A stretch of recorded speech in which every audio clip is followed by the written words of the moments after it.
ay katatapos lang ng ating breakfast. Ito ang continuation ng ating breakfast at ngayon naman ay lalakad tayo kasi pagkatapos ko kasi kumain, alam nyo, ay hinahanap-hanap ko yung kape. At baka naiisip nyo, bakit hindi na ako magkakape na sa bahay? Ay iba-iba yung tao. Ako naman kasi, hinahanap ko yung mga tao na paligid ko. Kasi boring kapag ka nagkakape lang ako sa bahay. Harap ko dingding, kaharap ko terrace, kaharap ko wala akong makikita. So, alam niyo yun. Kaya maganda ay umaalis talaga ako. Ayan. Okay? So, tara, samahan niyo ako. Ayan, ang init at saka maano yung araw. Ito nyo. Tsaka kahit mainit yan, biglang nagbabagong panahon yan, kaya di kayo dapat magtitiwala. Yan. So, tara na siguro. Tingnan natin kung para marami tayong magagawa mamaya. Okay, see you. Magkakape muna tayo. Then babalikan natin si Chloe kasi may swimming siya. Then si Mrs. ay papasok. Ayan. Okay. Then baka magpapagasta rin ako.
Dito na tayo mga kaparikoy.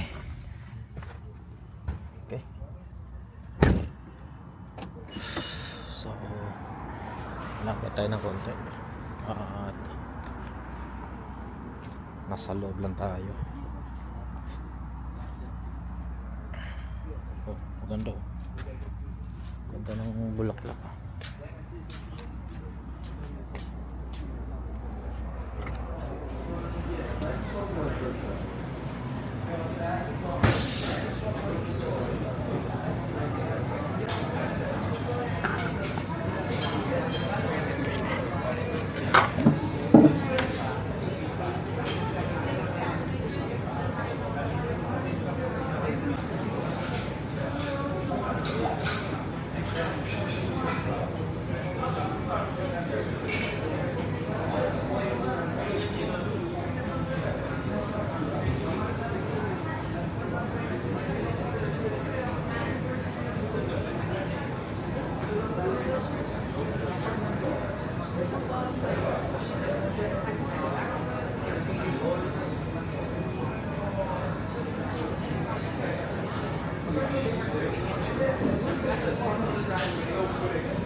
Diyos.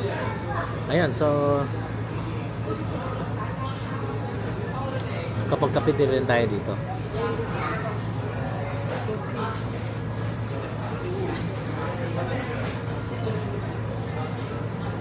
Yeah. So hindi natin alam kung gaano ka ano yung araw na to. Ayan, so nakita nyo naman at ganito lang ang araw-araw na makikita mo dito sa Italian Center. Maraming tao, busy, nakakalibang, nakakatuwa sila. Marami nag-grocery din, marami bumibili ng mga cake o di kaya mga sandwich para sa breakfast nila. At mamaya din dito, mga 11 o'clock ng tanghali ay may pizza na sila. So, napakasarap ng pizza nila dito at isa pa ay yun nga lang, napakamahal. Ayan.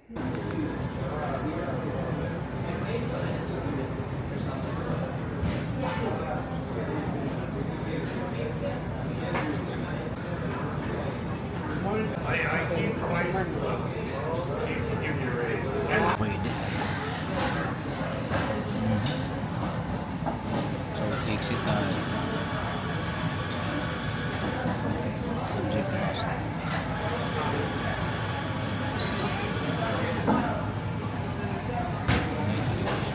Ayan, busy lahat. Ayan. Diba? May na-truck pa, oh.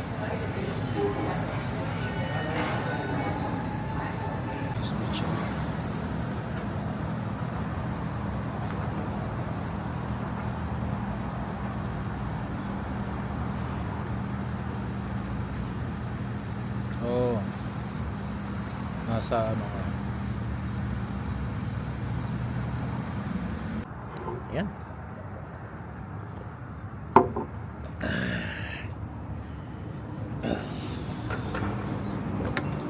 Diba? Yan ang sinasabi ko sa inyo na magandang nagkakape na nasa labas. Yun nga lang, hindi na po pwede yung naka-t-shirt ka kasi medyo malamig na talaga. Ay, sarap ng umaga. Ayan, masarap ang simoy ng hangin, masarap ang sikat ng araw, maganda ang paligid, nakaka-relax.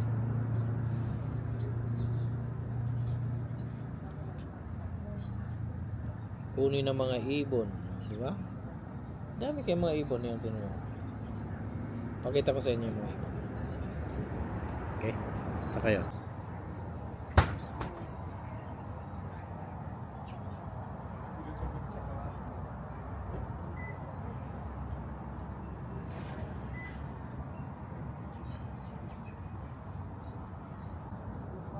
Ayan.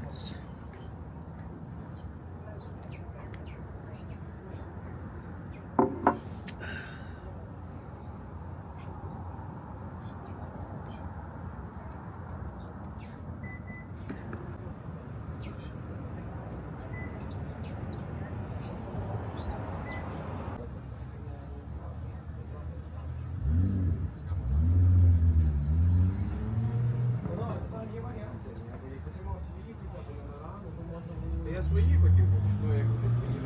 Тільки треба відчепити.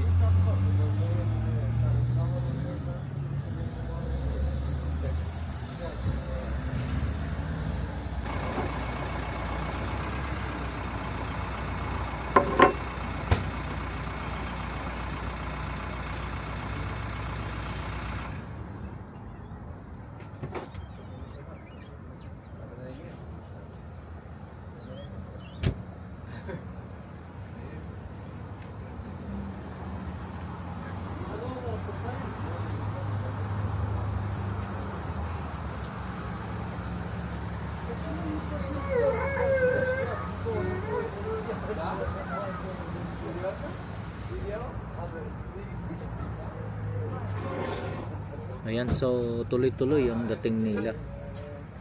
Okay. So, i-start natin yung tigting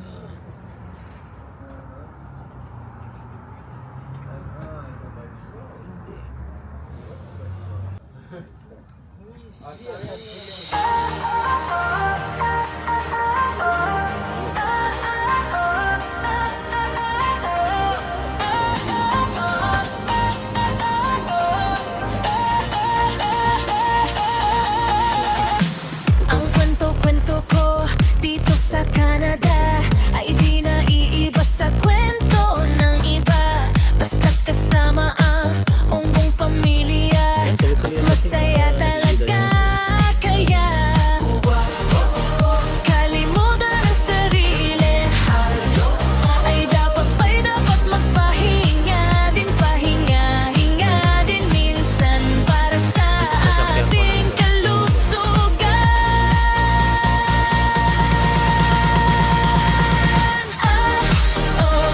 Huwag pahinga-hinga din minsan para sa ating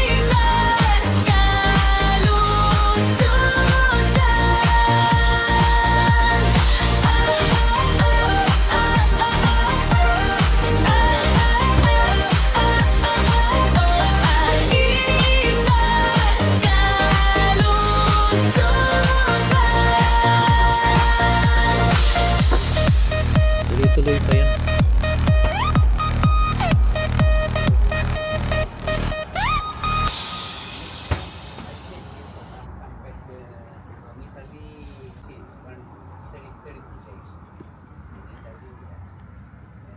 Yun. Tumpak. Ayos. Ayan, so tuloy-tuloy ang dating naman kayo hanggang sa mapupuno sila. Ayan. So pag nag-overflow na sa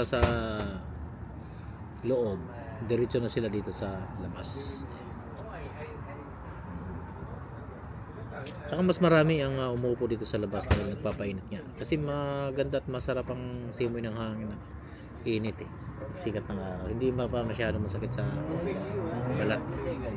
Yung malamig na medyo maganda ang pasok sa ilong mo. Yun. Okay pa siya.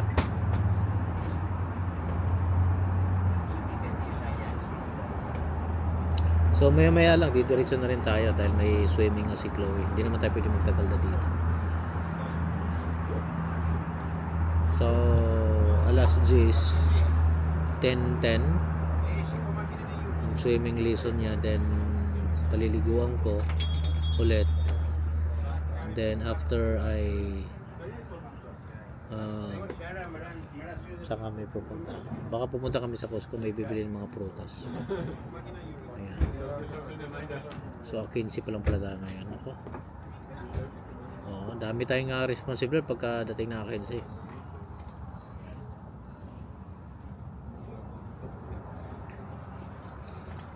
Hindi natitigil ang araw.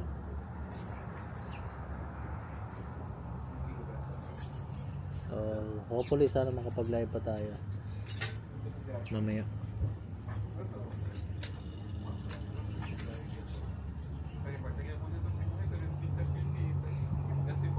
So inaral pa rin natin tong ating OC.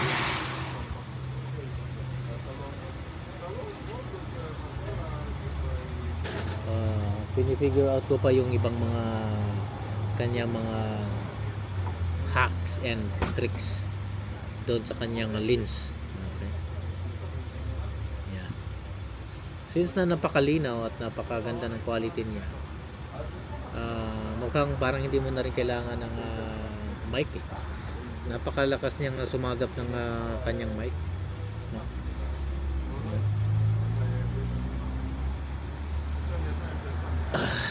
At marami pa tayong pwedeng gawin dito. Ang iniisip ko ay bago kami alis, makabili na ako ng extra battery nitong ating gimbal at extra SD card.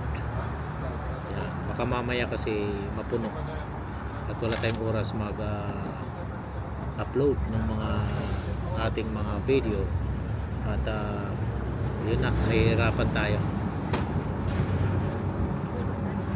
So kailangan natin maisalin, mai-transfer siya sa aking cellphone then bago i-upload. Yan, siya nga pala ha. Meron tayong ganap sa August 28, 29, 30. So 3 araw yun, nasa Waterton tayo. At hopefully sana hindi masyadong mahangin yung mga araw na yun. Dahil most of the time, ang Waterton ay mahangin talaga.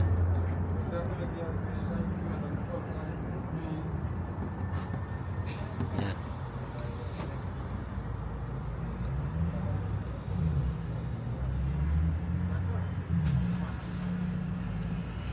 Okay, anong oras na? Tingnan natin kung anong oras na ba siya. 8:53 na.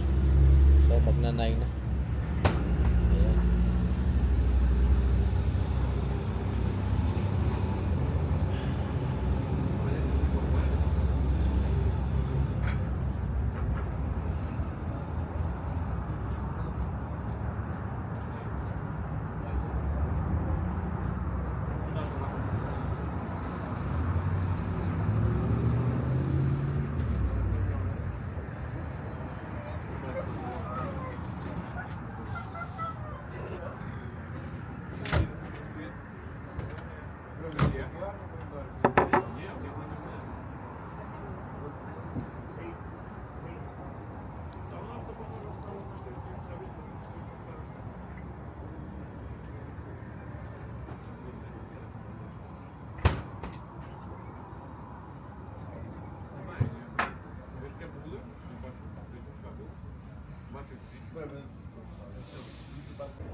Nako, kunti na lang pala tong ating medication.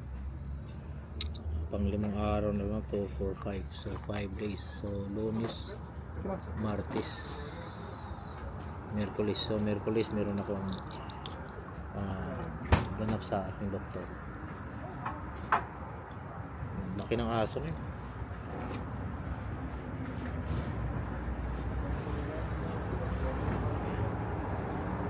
So kukuha pa tayo ng refill ng ating medication mga kapariko. At ang refill natin ay libre lang naman yan sa insurance natin. So, sa Pilipinas yan, bayaran natin yan. Dito hindi. Yan ang mahirap sa atin, nagme-maintenance ka na nga, may maintenance ka rin ng kapirahan mo para doon sa iyong yung karamdaman. Okay, so 9 o'clock. So palagay ko ay pwede na tayong maklaber siguro dito. Diba? So photo muna tayo. 9 o'clock na, so kailangan na natin maklaber at umuwi.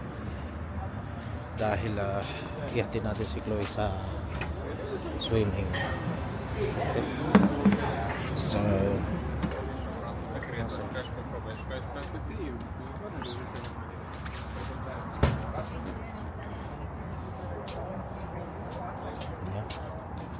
so mahaba rin ang battery niya, hindi siya yung ano kaagad.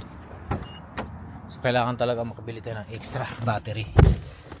Okay, ayan, tayo ay pauwi na mga kapatid. Okay, so tapos na ang ating araw dito. Kapag kape na tayo, ayos na din yung ano natin. So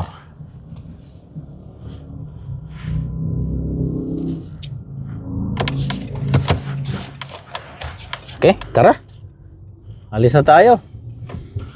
Ayan, solid na. Ganyan lang ako. After ng kape, uwi. Kasi marami pang gagawin. So nakapag-refresh na tayo. Ganun naman kadali dapat ang refreshment natin. Okay, so hindi tayo nakahabol sa naka-red light na. Sayang.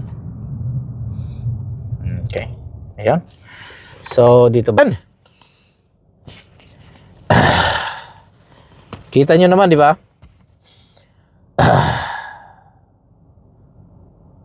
Parang ang simple lang yun, no? Tapos mo mag-breakfast sa bahay, magkakape, lalabas ka lang kasi magkakape. Ang iba, hindi nyo ma-gets Sabagay. Iba-iba kasi talaga eh. Ako kasi ay gusto talaga akong parang hinanap-hanap na sa katawan ko. Siguro, ay yun na nga yun. Siguro. Siyempre, maraming sasabi, ba't kailangan mo pa magkakape sa labas kung pwede naman sa bahay, may 3-in-1 naman. Ganon, di ba? Oh, yeah. True yun, totoo yun. Pero hindi kasi yun ang purpose ko. Ang purpose ko ay mga tao. Ayan. Mga tao sa paligid mo. Habang nagkakape ka, masaya. Di ba? Nakaka-refresh yun. Di nyo pa mag-gets ang ibig kong sabihin. Pero ibig sabihin kung kayo ang coffee lover kayo tapos mahilig kayong mag-chill sa labas, magigets nyo bakit. Yan. Para din yung sa nagsusugal eh. Yung mga tao na hindi nagsusugal ay yung mga addict sa sugal. Ayan. Yung mga tao na hindi nagsusugal, pag napapansin, nagagalit. Siyempre magagalit. Dahil ano man naman yun eh.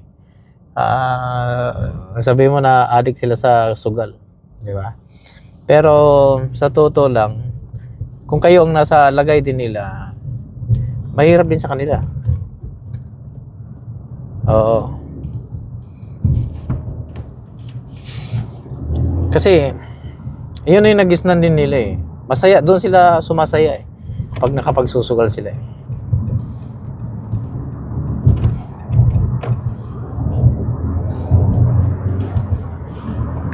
Ayun, doon sila na sumasaya. Kung maganda yung pakiramdam nila kapag nakapagsugal sila. Then, sasama ulit ang pakiramdam nila kapag kayo natalo sila. Tapos, gaganda ulit ang... alam mo, hanap-hanapin nila. Lalo pag may pera ka, may hawak ka na pera. Parang gusto mo, punta mo na sa sugalan. Oo, kasi doon ka sumasaya eh.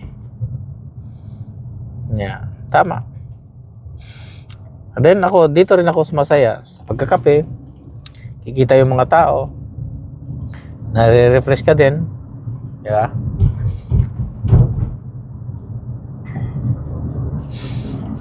Yan. Yung mga ganon na bagay.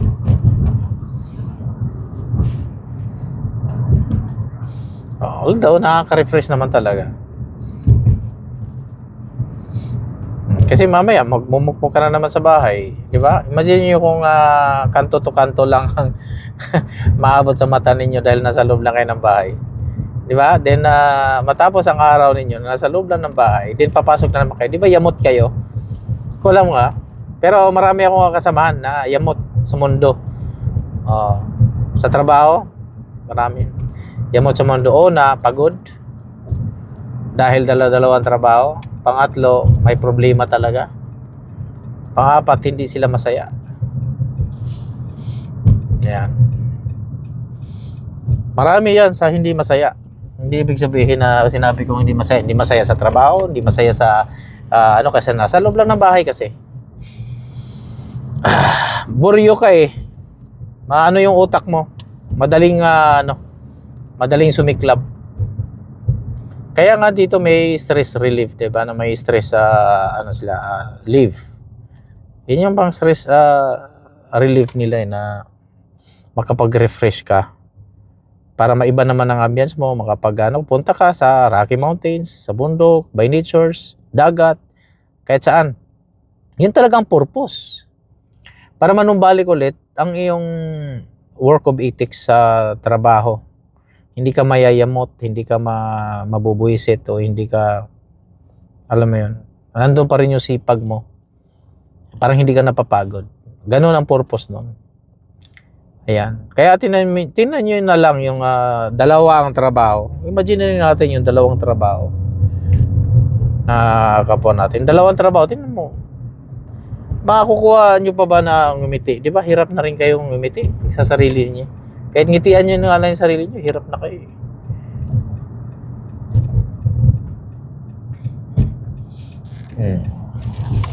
Yeah. Kaya sa mga dalawang pahinga pag once na may oras talaga. Ngiti kayo ng husto. Yan. Huwag puro ano, dahil wala ng oras, di na makakalabas kasi wala ng oras, may pasok sa ganito, wala. Kaya dyan, dapat in a year, every year talaga dapat lalabas kayo ng gusto. Ayan. Ayan, si Idol Saldi, parang linggo-linggo ata, nagka-camping yan. Nakikita ko naman sila, nag-live. Saka man, napadaan na ako, patulog na ako. Ayan. So, shoutout nga pala kay Idol Saldi ng Canada dyan. Ayan, masipag ang tao yan. Kakamping. Kasi yun talagang ano niya eh. Siguro eh, yun talagang ano naman niya eh. At saka kagandaan, si Mrs. niya, lagi niyang bit-bit dahil available. Ayan. Yan naman, mahirap. Kasi kahit sa akin, kagaya sa amin. Mahirap magkakaroon ng availability sa bawat isa sa amin dahil meron kaming kanya-kanyang trabaho. Ayan. So, iba-iba talaga.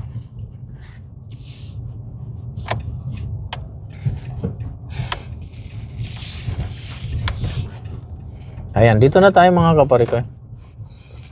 Paradahan na ngayon ay hindi na doon sa baba lagi. Dati doon na sa baba, di ba? Ngayon, ang prinsesa ngayon, si Mrs. ng prinsesa ngayon. Prinsipe ako nung dati kasi luma yung sasakyan niya. Ako, yung sasakyan ko ngayon ang lumuma bigla. Parang hindi nakilala yung sasakyan ko. Parang ang pangit na ng tingnan. Dati, medyo maganda. Ngayon na karoon siya ng bagong sasakyan.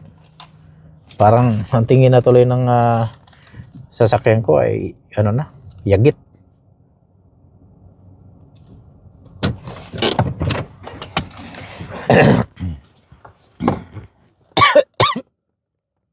Ayan.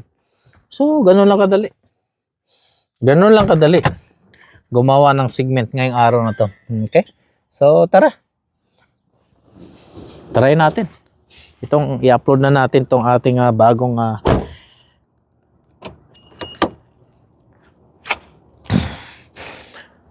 bagong video. Ayan. Yung pagkakape all day. Kape lang kayo ng 30 minutes, napakaganda ng feelings. 30 minutes lang yung tinagal ko, hindi naman na ganun kahaba at ano. Diba? Okay. So, ngayon pa lang magpapaalam na tayo. Yeah, maraming salamat ulit sa inyong pagsubaybay sa aking mga kwentong Buhay Canada. Kaya dito lang sa Buhay Canada.